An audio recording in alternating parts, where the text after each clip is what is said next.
All right.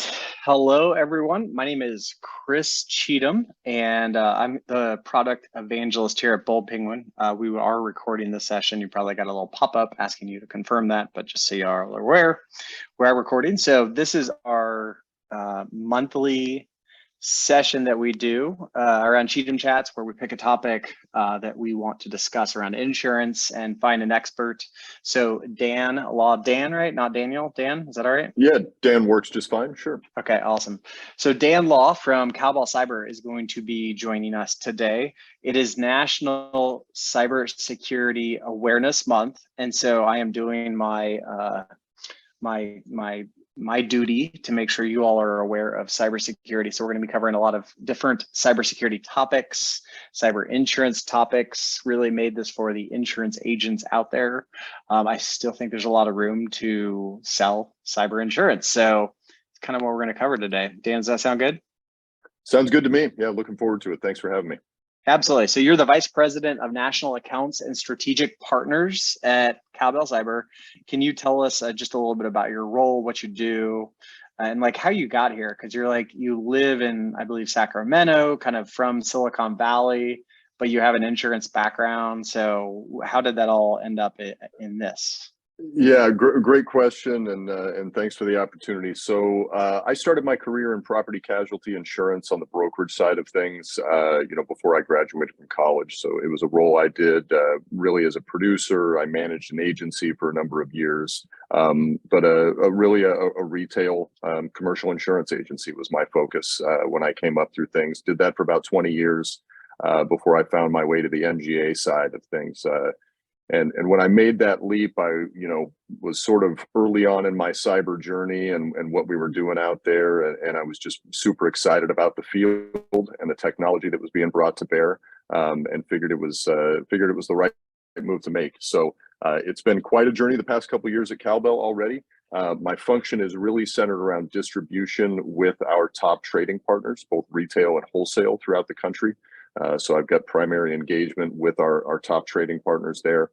And then on a strategic basis, working with folks like Bold Penguin and our digital initiatives as we drive product further into the market. So really distribution heavy is the role, but talking to agents and brokers every day to figure out what their needs are, overcoming hurdles for them selling cyber, educating folks is where I spend a lot of my time. Okay, very cool. Awesome. So, before we dive into cyber insurance, I don't want to skip over kind of, you're in the cradle of technology innovation. We've seen this kind of insurtech thing happen since about 2015 or so, or however you want to define that, right? Yeah. But you were kind of on the outside looking in, right, as a service provider doing insurance as an agent. So how did you view it back then? Like when you weren't part of an insurtech like Cowbell, and then like how do you view it now? Like what have you learned through the process? Yeah, I think when we looked at technology at my brokerage firm, there was sort of a nascent fear of what was about to come, and the agent was going to be replaced. Right, there was not going to be any need for an insurance broker to advise on things. The purchasing process for an insured would go direct to the carrier or through some sort of technology, and we would be aced out of the situation. So that was kind of the view of it. And then it started to evolve over time where it was, no, the technology was really supposed to help and streamline process and procedure and whatnot for the broker. And that's really, as I see my view over here, is finding the most expeditious way to get cyber in the hands of the brokerage's customers. So, if we can build an interface, if we can build a system and a mechanism for simplified quoting, simplified understanding of cyber coverage, which tends to be very complex, then we can do our part to improve the mechanism by which all those policies are sold and the services driven around that stuff through the agent and broker.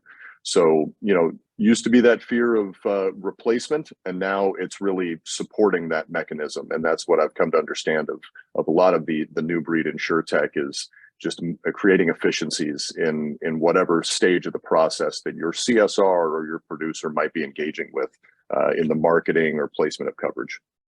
Okay.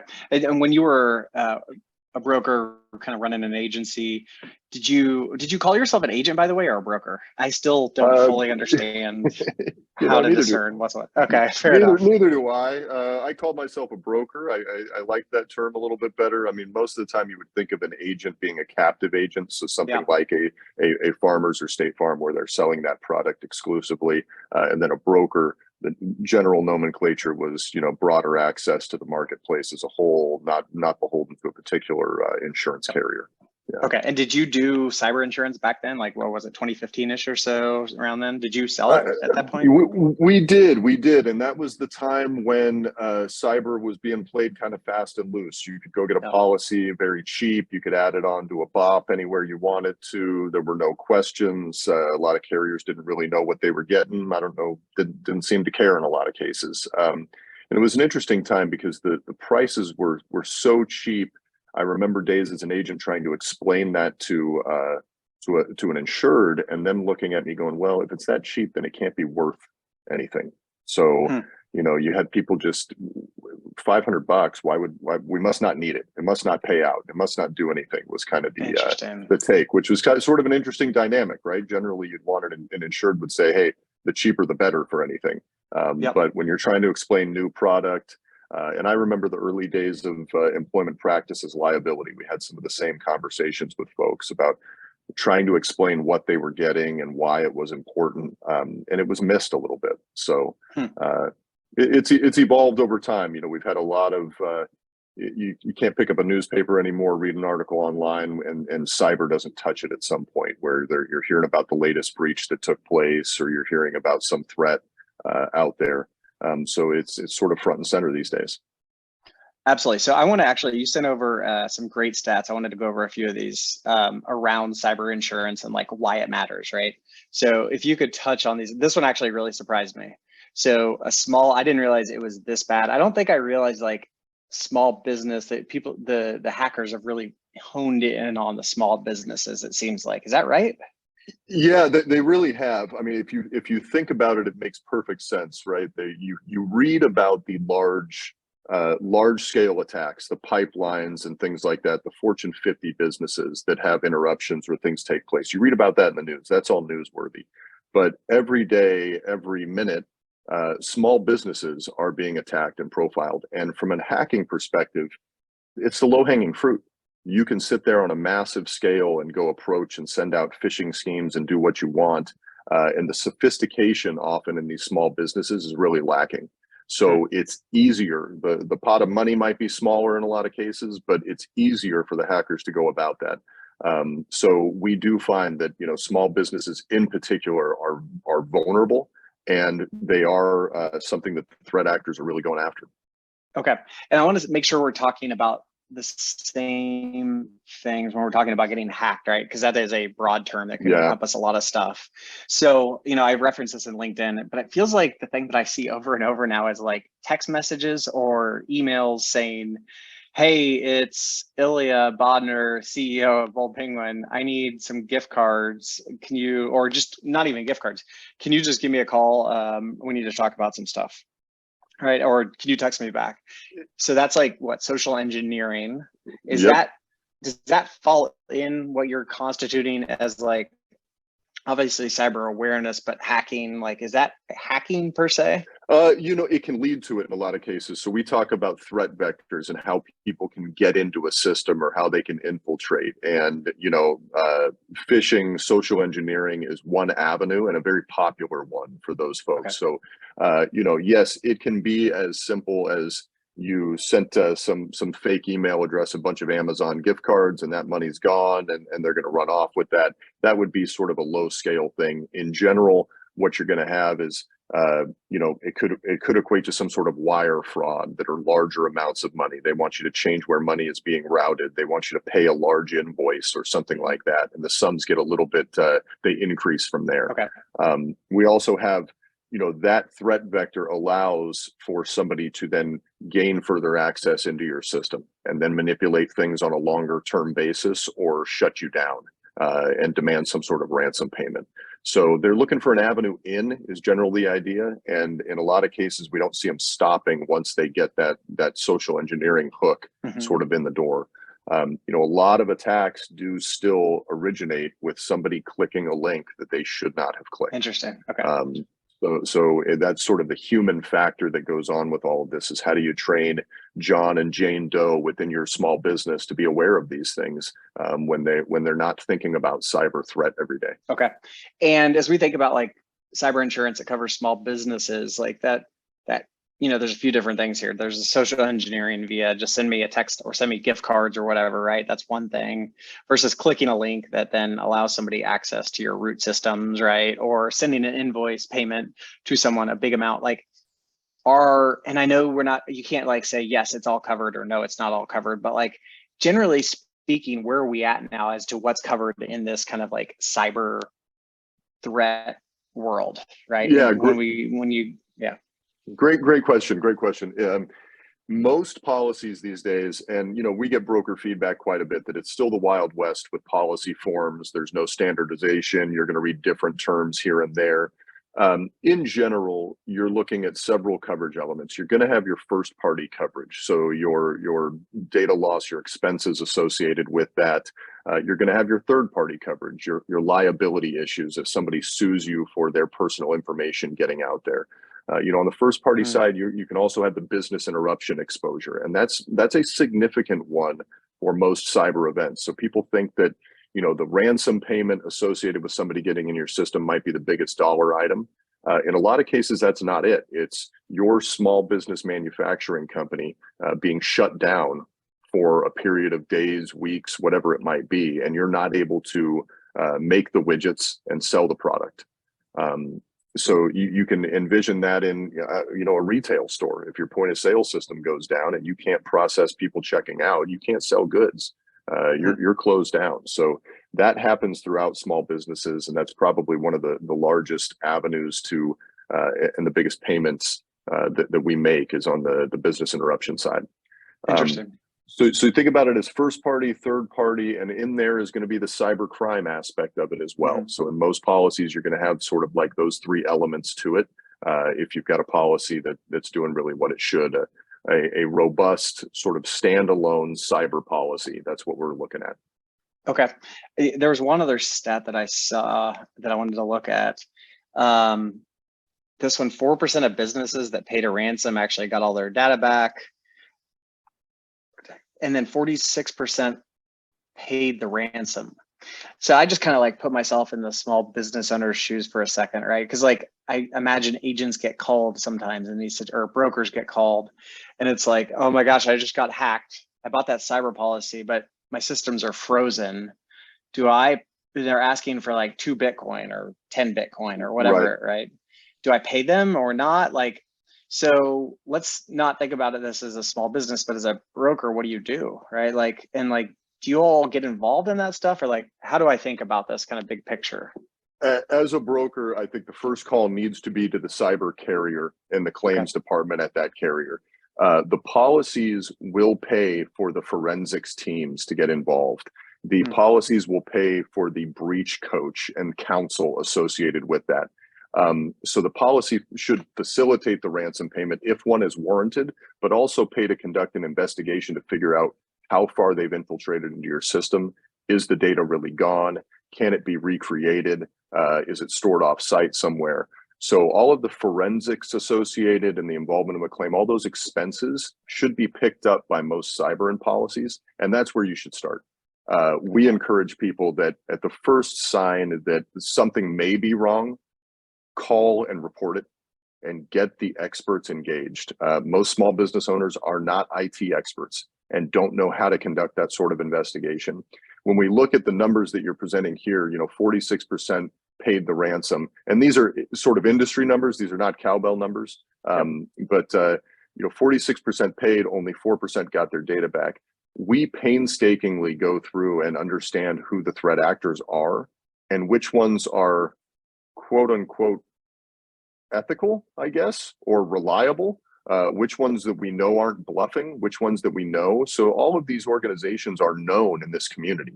And when a certain threat actor appears, you know that they mean business. You also know that if we pay them, the ability to get the data back is a high percentage in a lot of cases. So Huh. rely on the experts to negotiate and to deal with that stuff rather than running off and doing what you can to wire funds to folks. That's it. So I don't think I fully realized how sophisticated the cyber carriers have gotten, like a Cowbell, right? So you're telling me that you all know, you essentially then would have your own forensic teams or outsourced teams that know the threat actors, right? And you can identify them when one of these threats does pop up, and you can figure out what to do from that. Is that right? This is, consider it big business. Consider these organizations that exist to find ways to infiltrate businesses. This is their business. It is their revenue generating model. We saw at the onset of the Russia-Ukraine conflict, there was a hacking group and a lot of their internal messages were exposed. It was based, I think some Ukrainian folks did it for Russian-based hackers.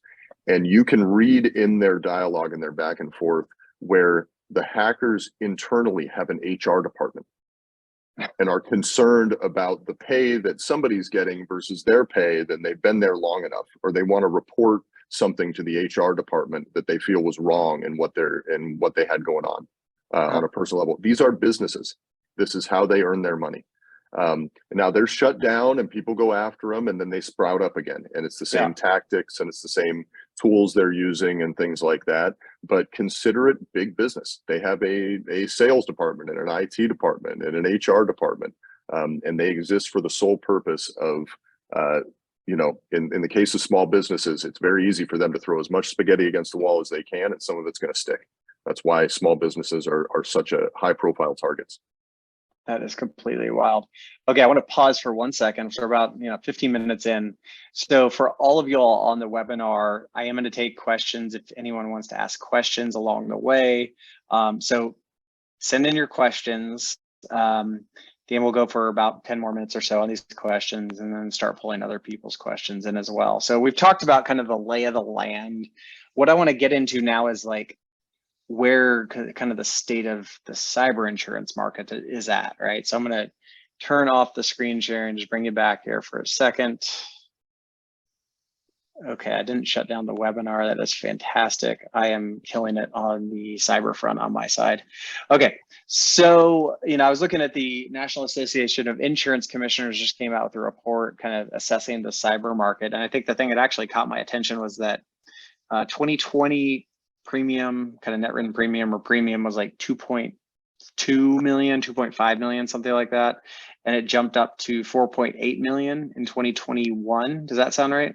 Billions, yes. Billions, not sorry, millions, billions. but billions. Yeah. Yep. And so like that's a big growth, right? Like doubling the dollars. What accounted for that? Are brokers getting better at selling this stuff? Are businesses more concerned, or did prices go up, or is it all of that stuff? It's really all of those things. We think that the pandemic led to sort of a perfect storm of people being, sent home, working remotely, different networks and things like that. Technology goes front and center. At the same time, you've got, hackers realizing that they can go and infiltrate these systems. So an increased awareness of all of that, high profile attacks. The market has really hardened over the past, call it 18, 24 months, where we've seen significant rate increases month over month, year over year. That is right now appears to be peaking a bit, if it hasn't peaked already in terms of the increases. So, while it may look expensive compared to where pricing was, a couple of years back, I think the reality of it is it's just priced more appropriately today. For what the understanding of the risk is. So you have on top of that, you get brokers and agents that, couldn't get out in the field and knock on doors as much anymore. So looking for different products to sell their existing customer base to keep the lights on and to keep revenue coming in. So that was an approach to selling more cyber out there. But we're seeing the need with small businesses. The penetration rate is still very low. We think somewhere in the neighborhood of call it 25% of small businesses are purchasing cyber today. That's not nearly enough. We just conducted our own policyholder survey, and 82+% of those organizations are seeing value for the price that they're paying. 80% of them are loving the services that they get associated with the policy. So, you know, it's a right market for people to be going out and addressing from Okay. the broker community, right? There's increased awareness. You know, pricing has sort of maybe flattened out a little bit more predictable there, and customers that are buying it are seeing the value in it. So, you know, it's sort of the job to go express to your customers and understand the coverage so you can go out and effectively communicate to them. We're fairly confident, you know, that if an individual broker is not selling cyber, it's just a matter of time before somebody is selling it to their customers. So, Yep. you know, why not have it be you? Okay, so I just thought of this little exercise. So let's say you are a broker that hasn't focused on cyber insurance in the past, right? And you make a New Year's resolution going into the new year, 2023. Let's go focus in on cyber insurance. So first of all, is it safe to say, like, okay, if I'm a broker and I have a business account that does not have cyber insurance, I should go see if they are interested in cyber insurance? Is that like a good, just baseline thought? Absolutely. You know, educate them on what cyber insurance is and why they think it's important. So using statistics, you know, it's rare these days that we see somebody that doesn't know another organization that has been hacked. So it is so prevalent. I think if you just open it up with a discussion on, you know, have you thought about cyber? Are you aware of what it is? Explaining it to them a little bit is a very easy avenue. There are also plenty of tools that can be used. In a lot of cases, you can get sort of an indication on cyber premium to go out to your insured with, without them having to really complete much data.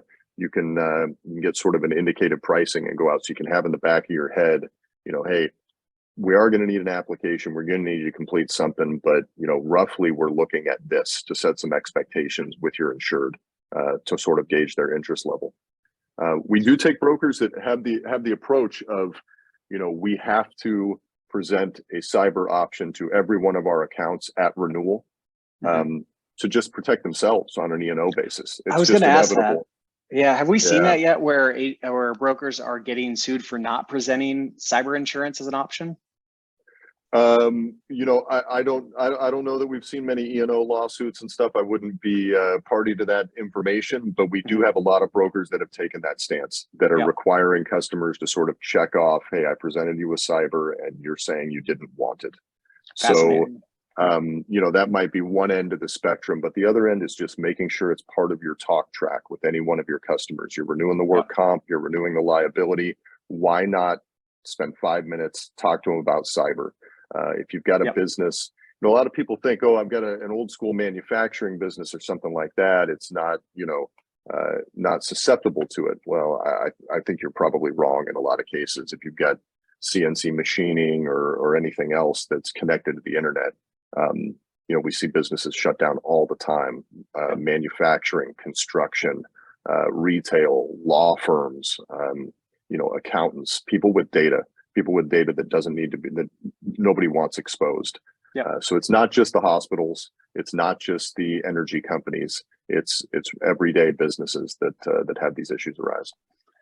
I used to be a surety claim attorney, right, working with construction. And like, I mean, if there's an industry that seems like it's just completely exposed to cyber issues, cyber attacks, it'd be not the largest construction firms, obviously, because I think that they do probably a lot of work around this, but like kind of your mid-level construction firms, oh my goodness, like I just remember how easy it was to access data systems in the past in those companies.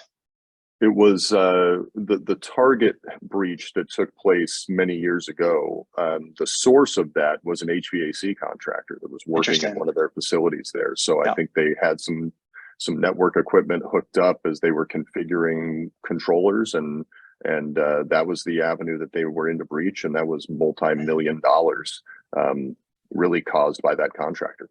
Huh. So let's get tactical for a second. Like, have you seen brokers that put together presentations for like a construction firm or just a, you know, HVAC firm where they go in and say, hey, you know, we have your coverage on the regular lines of business, but like there's this Target thing and you need to understand this resulted from a HVAC hack essentially. and you could be exposed. Like, is that the right approach to this? Like, basically trying to scare people into buying the policy, essentially, right? No, I mean, I think you do need to be aware of, those businesses that you're not talking to about it, or you might have to talk about, or just introduce them to the subject. They need to understand how it could impact them, right? Okay. Hey, we're out in the field hammering nails all day. Like, how are we susceptible? Well, you've got, you're doing your bidding is all done, in online systems. You've got CAD software that you're using for this, that, and the other thing. What if some of that went down? What if your payroll system had an issue and you couldn't get anybody paid out there? What sort of impact is that going to have on your business? So, I don't like to phrase it as scaring them, but, educating them on some of their industry peers that have had issues arise and what the coverage can do for them is an important way to do it. Okay. Yeah, I'm having for a moment there, I got stuck in my brain thinking about we had a few incidents at my previous company when we were managing claim documents. One time I sent the wrong flash drive to an attorney with somebody else's privileged documents, right? And that could be a thing. And then there was a very large construction project that another country was very interested in at the time. And I had the files from those, and it made me super nervous at the time. So it never ceases I have a friend that's doing a software company, and he has the files for personnel because he's trying to create software to manage those files. And I'm like, the data that's floating around that shouldn't be is just mind-boggling every single day still. And there's some very basic things that businesses can do that in a lot of cases, they just need to be educated a little bit. And I think a cyber insurance carrier can be a good resource for some of that. Okay. So along with the policy, in a lot of cases, there will be other resources. We spend a lot of time educating small business policyholders on small tweaks that they can make to their IT structure. I mean, the CEO can do some of these things. If you're using Gmail, setting up MFA on your Google suite of products is not hard to do. It's a couple of buttons to enforce it, and it really doesn't get in the way of your daily operations. If you're using Gmail, there's a certain level of encryption built into files and emails that are going around that, on a baseline basis work very well. They can be tweaked a little bit in some configurations to make them protect data better. So there are it doesn't have to be necessarily wholesale changes to how you're operating your organization to really improve markedly. You can go make minor tweaks within your Microsoft Exchange setup that can really have an impact on the way people are operating. And then driving some cyber awareness training to folks. It's not front and center for everybody, but we see that as a very effective tool that will come along with a lot of these cyber insurance policies. Quick videos and tutorials to just create awareness. You set them up on a cadence. So once a month, everybody's getting prompted that they need to go in and watch a 5-minute video. And you can watch the trend lines in these organizations because we can test against it to, if 50% of the time they're clicking on phishing emails to start off with, you run these training scenarios over 6 months, and that might reduce to 2% of the time. So that can have a significant impact and doesn't take a lot of effort to do and could be really no cost to your organization. Okay, so it sounds like some of the resources, I was going to ask you about, services, resources that Cowbell provides. So training materials, maybe like recommendations on multi-factor authentication that you just mentioned. I remember this one startup that is not around anymore, kind of competing with you all, and they did like pen testing on websites.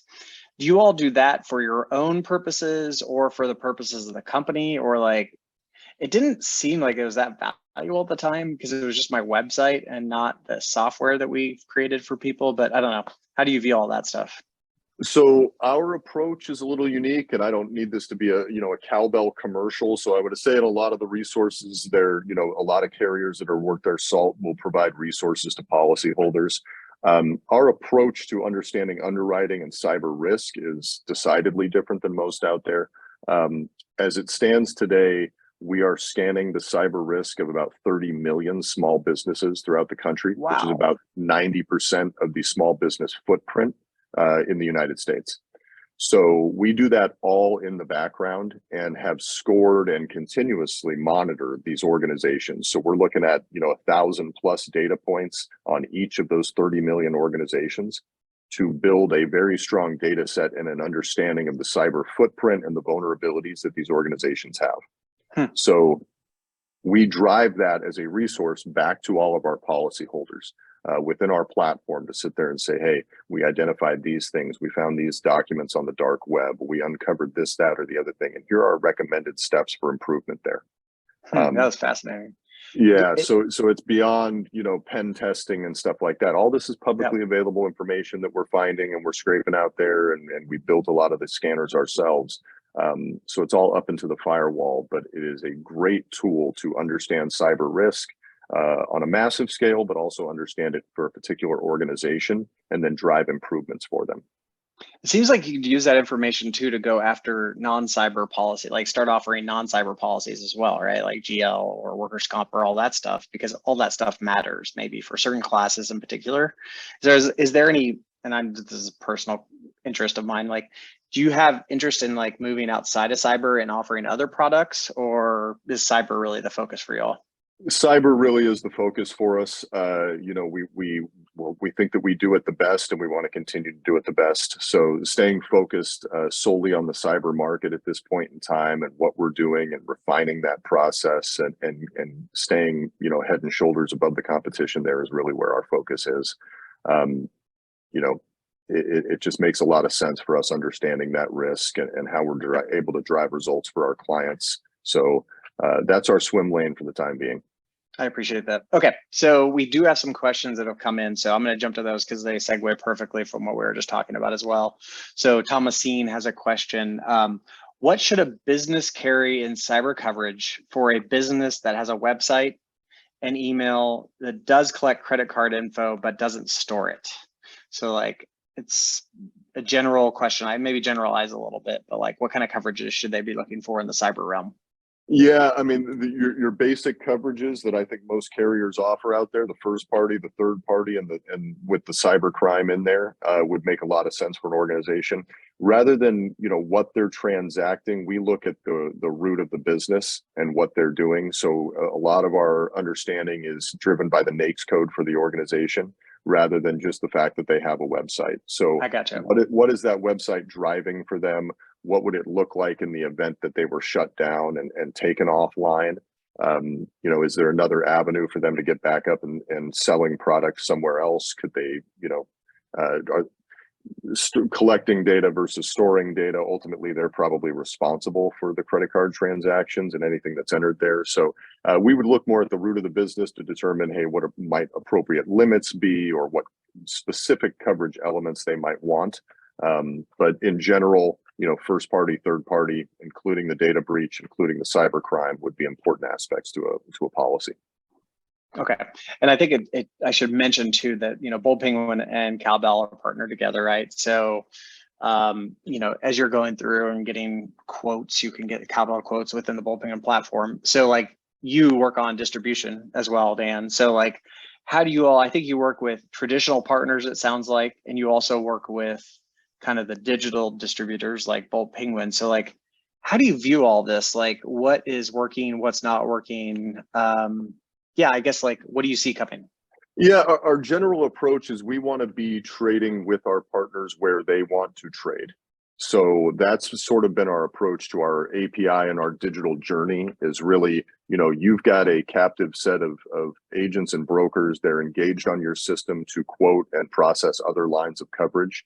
We don't necessarily want to take them out of that workflow. We want to make it as easy as possible for them to put cyber in their hands. So I'm sort of distribution agnostic in that sense, and want to make sure that we have a broad enough footprint that wherever an agent might want a cyber quote, they've got a Cowbell option that they can call on very quickly. Okay. So, in that sense, the digital models and Bold Penguin makes a lot of sense for us. It's a way to get in front of, a big swath of agencies in a very effective basis on a platform they already know and love and are trading with. Okay. This kind of InsurTech wave that we just went through, I think there was a lot of talk about disruption and removing the agents. And I think both of our companies, Bold Penguin and Cowbell, are similar in that, we are trying to empower the agents to do more work. You on the cyber side, us with the digital quoting side. And so my question for you is, do you see much demand from the consumer side, the small business side yet, for no agent quoting and no agent binding? Is that a thing yet that you get much? Not from our perspective. We are firmly ingrained in the brokerage distribution model. That's how we're going to proceed forward. It's how we've always done it. Selling product direct is not something that we want to engage in. We think the broker, the agent, is too vital to that process, and it's such an important need in determining the needs of the customer, engaging with the customer, driving solutions to the customer, that cutting them out of that process at all would just be a non-starter for us. Especially in a very complex thing like cyber. We try to simplify. Our policy forms tend to be very easy to read. Our proposal language is very common terms that we use and things like that to make it as easy as possible. But the broker, the agent, has built trust with their insured base already. Why try to disrupt any of that? Why not just rely on it, piggyback on it, and make sure that Cowbell's a recommended option by that agent? Okay, fascinating. Okay, so then the other thing that came to my mind was, y'all, like I mentioned, have a lot of really interesting data that you've collected on small businesses, right? Do you see your company ever being a data provider as well, so that if a carrier that's not in the cyber world or promises not to go use your information for cyber quoting wants to get access to that data, could you possibly make that data available? Is that on the roadmap at all? No, not on the roadmap. I mean, we are firmly ingrained that we just launched our own carrier earlier this month. We are focused on being the go-to solution for agents and brokers for cyber coverage. We do have a ton of data. You're exactly correct. I mean, one way to look at us would be as a data company.